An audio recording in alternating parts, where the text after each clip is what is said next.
1959 Russia का एक ऐसा राज जो आज तक सॉल्व नहीं हुआ। रशिया के माउंटेन्स में कैंप लगाते हैं और फिर वहाँ पे जो होता है अब सुनकर हैरान हो जाएंगे।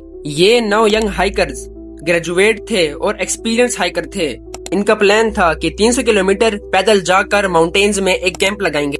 इन 9 हाइकर्स ने आखिरकार एक जगह पे टेंट लगाया जो आखिर में डिएटलफ पास के नाम से मशहूर। वहाँ का मौसम एक्सट्रीम कोल्ड था और -55 डिग्री सेल्सियस। जैसे ही रात हुई वो टेंट में सो गए, मगर उनकी आंख दोबारा कभी नहीं खुली। 12 फरवरी को जब उनका रेडियो सिग्नल नहीं मिला, सर्च पार्टी गई। 26 फरवरी को रेस्क्यू टीम को टेंट मिला, मगर वो टेंट बर्फ के अंदर फंसा हुआ था। मगर वो 9 हाइकर्स टेंट को खुद फाड़ कर भागे थे। मगर वो 9 हाइकर्स आखिर भाग कर क्यों गए? बर्फ की वजह से अभी तक भी उनके फुटप्रिंट्स विजिबल थे जो कि एक जंगल की तरफ जा रहे थे। उन 9 हाइकर्स में से 2 बॉडीज टेंट से 1.5 किलोमीटर की दूरी पे मिले, सिर्फ अंडरवेयर में नंगे पांव। फिर 3 बॉडीज और मिली जैसे कि वो टेंट की तरफ घसीटे गए। बाकी 4 बॉडीज 2 महीने के बाद मिली बर्फ के नीचे, और बाकियों की तरह उनके भी कपड़े फटे हुए थे। कुछ बॉडीज पर उनके टीममेट्स के कपड़े थे और कुछ पर रेडिएशन तक मिला।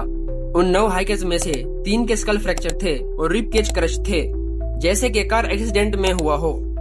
मगर सबसे शॉकिंग बात यह है कि उनकी बॉडीज बिल्कुल सेफ थी, ना कोई निशान। उन 9 हाइकर में से एक फीमेल हाइकर की जुबान और आंखें मिसिंग थी। जैसे ही ये बात फेमस हुई, लोगों ने अपनी थ्योरीज शेयर की, जिनमें से कुछ ये हैं जिन पे लोग ज्यादा बिलीव करते हैं। पहली थ्योरी ये है कि रात को स्नो स्लाइड हुई और सब भाग गए।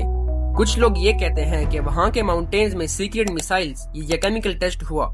कुछ ये कहते हैं कि वहाँ की तेज हवाओं से ऐसी आवाज बनी जो दिमाग में पैनिक पैदा कर देती है। और कुछ लोग कहते हैं कि वहाँ पे कोई येती या कोई ऐसा बीस्ट या कोई लोकल मानसी ट्राइब जिसमें एक भूत या मॉन्स्टर का जिक्र है। और कुछ ये बिलीव करते हैं कि उन 9 हाइकर्स में थोड़ा सा रेडिएशन मिला और ये भी एक मिस्ट्री हो गई। इन 5 में से कोई भी थ्योरी अभी तक 100% प्रूव नहीं हुई। रशिया ने उस वक्त रिपोर्ट में लिखा कंपेलिंग नेचुरल फोर्स, मगर फोर्स क्या थी नहीं बताया गया।